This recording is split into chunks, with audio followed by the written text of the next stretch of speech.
hier op het Crossing Border Festival in Den Haag. Ik ga nu praten met Steven Vizinczey. En hij komt uit Hongarije. Loflied op de rijpe vrouw. Het is een wereldwijde bestseller en ik hoop duidelijk te maken waarom. Overigens verscheen ook Waarheid en Leugen, essays over literatuur. Welcome. You left Hungary in 56. Yes. You took part in the Hungarian Revolution. Yes. What did you do? Well, I have to organize the demolition of the Stalin statue. And, actually, this kind of thing sounds better, you know, as a retrospect. It's very boring, really. Will they Was shoot it boring? you? Well, not boring, but very simple. Will they shoot you? Won't they shoot you? You know, it is just, you spend a day thinking about it, and at the end the statue is done. Yeah, call it boring. Will I survive? That's... Survive, that's the interesting part, yes. You left in 56. Yes. You went to Italy first? Yes. And how long did you stay there? Oh, 7 months.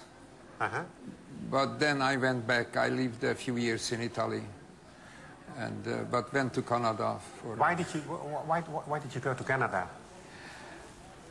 Well, because I was at a party and I met the Canadian ambassador, and he said, "Oh, writers, we need writers in Canada." To come to Canada. And he was misinformed, yes. But you knew 50 English words. Yes. Am I right, when you came to Canada? Yes. And it was, I never thought I would learn another language. I just wanted to write the most beautiful Hungarian anybody ever wrote. I started as a poet. And I was convinced I will never be able to learn another language. And my English teacher at the theater and film school thought that I had never met anybody who had so little talent for languages. As you. As me. But then there were various things, even in Italy. The fascists tried to kill me, rather my wife, who was Jewish, my first wife. And then I suddenly remembered all my Latin, and so it was a life and death question. And when it's your life is at stake, or people whose life is at stake, then you learn very fast. Those first years in Canada, were the moments you thought, well, I'm going mad? Yes. Yes, I thought going mad. And this is when I discovered the new use of literature, and I recommend to every intelligent reader that when you think that you are going mad, because either you are mad or the world is crazy, then you read a great writer, and then you are not alone. Stendhal did it for me. Stendhal, he's important for you. Very important. And I think it's important for every intelligent reader, because Stendhal's great problem great conflict is how to live with stupidity. And how to survive stupidity. How to survive stupidity, yes. So. And how to do that? How to do that? You're an expert. Well, you read him. There is a Charterhouse of Parma is very good about that. Also, Red and the Black. You read a few pages of it, and then you get your strength. This is the most important thing I think about all great books. That quite apart with what can they teach us, they can tell us how to survive and remain conscious of what is important in life, which is very difficult because the world wants you to think that what is important is the greatest gadget or how much money you earn or whatever. So it is very, very important to keep our humanity. So to me, literature, first of all, is a means of survival. It doesn't start with entertainment. Great literature also entertains, but its main use really is to help us to survive. Let's talk about Loflied op de rijpe vrouw, in praise of older women. It's about a young man living in Hungary, and it describes his affairs with older women. When did you write this book? It was in the 60s, I think. Yes, What was the idea behind it? Well, I was, first of all, very surprised and offended by the idea of the youth cult and, you know, 17-year-old girls and boys, you know, who are the best time of life. The idealization of youth, I think, is very bad for everybody, including the youth. Why? I had for instance, I had what gave me the idea, first of all, is I had a young girlfriend for a few days, and just a few days. Yes, because it happened to be his 21st birthday, and she was suicidal. That her youth was over. From now on, life is going to go down. So the worst trick about the youth cult is against the youth itself, because they learn the idea that that's their only time of their life, and they are 18 or 19 or 20. And that's not true, really. And they don't know enough yet to really enjoy life. It's a lot of confusion. I really believe that life begins at 30, both for men and women, really. There's hope for us. Yes, because that's when you begin to know where you are. You know, you have an idea of yourself and the world, and so you can live with it. You know, it's being young is being in the dark, really. But, okay, the idea behind the book. There was a moment you thought, well, I'm going to write this book. Yes. I can write only if I feel that I have something very important to say. And that's why I write so few books. And I had the delusion that I will destroy the youth cult. I was very unsuccessful in that, but I hoped I helped some people to become more conscious of themselves as they are. But do you agree that this book is also about what it means to live in a communist country? What it means to live in a horrible country, you know, under oppression. The main thing about life, what inspired this book and what I hated about the 60s is this business of the sex war.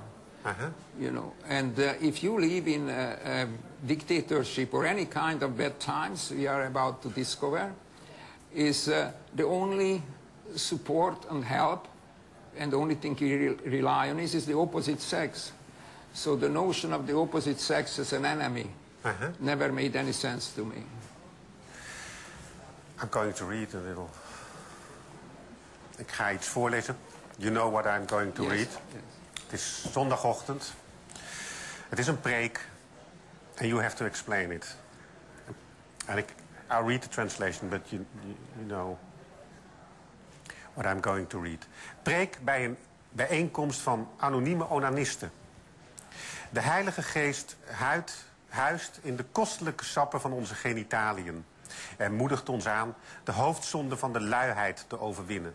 Onze stap te versnellen en onze ledematen te sterken. De sappen vervullen ons met nieuwsgierigheid. De moed om verder te reiken. De durf om de sprong in het onbekende te wagen. Wanneer de pik van een man zich verheft, verheffen wij ons boven onze onverschilligheid ten opzichte van vreemden. Leren we onszelf toestaan lief te hebben en te beminnen, om soms zelfs begrip te tonen in afwachting van genot. Well, explain this prayer. I had a very educational experience. I was in a library with a lovely girl, and we started necking and kissing, and I propositioned, and she said no. So she left, and I was alone in the library, the scene, and I was so heated up that I masturbated. And in the library? In the library, under the table, and my hand was full. I was a young man, so I had more than a cup full in my hand. Come on. And then the girl came back. He said, she changed her mind, so let's go. And I couldn't. I was so ashamed of myself I didn't dare to confess that, you know, my hand is full, I couldn't possibly go anywhere. And so I learned then that it's very important to learn for experience. I learned then that masturbation is, I realized that masturbation is against communicating with our fellow men. The greatest thing about the sex drive, that's a very unpopular notion in the Anglo-Saxon world. Especially in the Anglo-Saxon world? Yes, I why? don't know why. I don't know why. Is I don't know that they think of sex as something dirty or something animalistic. It may be animalistic, but we are animals, and it is also the best part for us. I think sex is the most important drive which forces us to break the wall of loneliness and connect to other people. That's why I'm also... But it can cause loneliness also. Well, life is tough, you know, but I don't actually. I never experienced it. It's... that is certain that if you are not driven toward the opposite sex or to any sex, then you are more lonely. You're more lonely. Have you been in Hungary recently or not? I have been a few years ago, yes. No, actually I went to see a friend's conducted an opera in the Hungarian Opera House, yes. And what is it like to be back? It's very awkward for me, because it's like going back to visit your first love. And I live in English, I dream in English. My experiences for the last 40 years were English. And when I go back to Hungary for a few days, I find it very difficult to talk. But Hungary wipes English from my head. Yeah, that's... Well, I just told it. You went to Canada and you knew 50 English words. Yes. I remember that Anthony Burgess, and I really admire him, I think, once said that, well, you teach the English how to use English. What happened? Well, I had to learn the language. My life depended on it. Really depended on it?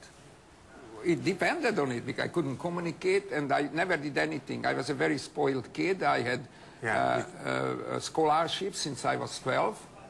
And I didn't know what to do. I didn't have any practical knowledge. I was working with words and books. That was my life. Books, music, and the theater. And when I told people in Canada my background, that was the end of the interview. They didn't want to have anything to do with me. So Did they think you were a communist, or? No, but they're just an artist, you know. Well, the difference between Europe and Canada, when I told a girl whom I met at a cafe that I'm a poet, you know, that was a good thing. That was a good recommendation. She was impressed. You tell a girl in Canada that you are a poet and they run a mile from you, you know. So I started to say that I am a bookkeeper. And a very kind man employed me. And at the time... But you didn't know anything about bookkeeping. Not only I didn't know anything, but when I see figures, I fall asleep. So he came in. They used to still have this old kind of big books, and you had this kind of table, you know. And you sit on a high chair. And I looked at this number, and the moment I looked at him, I fell asleep. So every time he came into the room, he saw me asleep. And he was a very nice man. The Hungarian refugee came from the revolution. So he was too sorry for me. He didn't fire me. But he looked very sad every time he saw me. And finally, I sold an article in New York. And I went back to him and I said that, you know, I don't think I'm cut out for this. I never made a man so happy. He leaped up from his desk, came over, gave me a kiss. 2 sides and gave me 2 months' salary to never to see me again. Do you have an explanation why this book became a worldwide bestseller? Because I think so, yes. it became. Yes. Well, I try to express the need we have for each other, the sexes have for each other. And most of the writing about sex, especially when I wrote that, is very subjective. It's very hard to write about sex in a positive way. Usually a man's book about sex tells you about all the horrors and pains the woman inflicted on them, and vice versa. So that basically that how lousy the partner is. And that is true in many instances, but that's not what it's about. And I think actually we survive because we help each other. And there is a huge need for men for women, and there is a huge need for women for men. And these starting with the sexual urges, but going beyond it. You know, these are the only allies we have. So I think this book is written on, from the recognition that your only ally of men are women, and the only ally women are men. And, well, that's how I feel about it. Your essays about literature, about your rules of writing, they're interesting. Don't drink. Why not? Well, I think this whole romantic notion about art, you know, there were some people who killed themselves early with drinking and drugs and so on, and there are examples of various people doing it, but I don't think, to me, it is an offense against life. I mean, I think looking at a great painting, looking at a beautiful woman, it gives me a bigger high than any drug. So people who take drugs and drink a lot are doing this really because they cannot get very excited about other things. And that's an offense to life, in my view. Another important rule, if you have to choose another one, there are 10 of them, but you can choose one. Well, they are all important, which you like. Okay.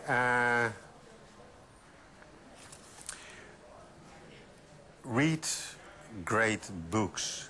Which book do you reread every year? Short answer. Stendhal, Balzac. I don't read all of them, but Stendhal, Balzac, Kleist, Pushkin, Gogol, Tolstoy, Dostoevsky. It's all of them? I read a few pages every day. I'm not saying I'm reading them all, because, you know, I tried to be a conductor when I was younger. And I was studying with Kodai for a year. And what struck me about musicians, that they know a great many masterpieces by heart. Adam Fischer, who is a great Hungarian conductor, he knows the whole Wagner circle. He can conduct Wagner without a score. And they know it. All musicians know. And writers don't. But you do. Thank you. Thank you. En ik sprak met Steven Vizinczey. En ik sprak met hem over zijn loflied op de rijpe vrouw. Prachtig boek, vanaf Crossing Border. Volgende week nog een uitzending vanaf dit festival. Ik praat dan met Yves Petrie en met David Venn. Hij schreef Legende van een zelfmoord. Dat volgende week in Boeken.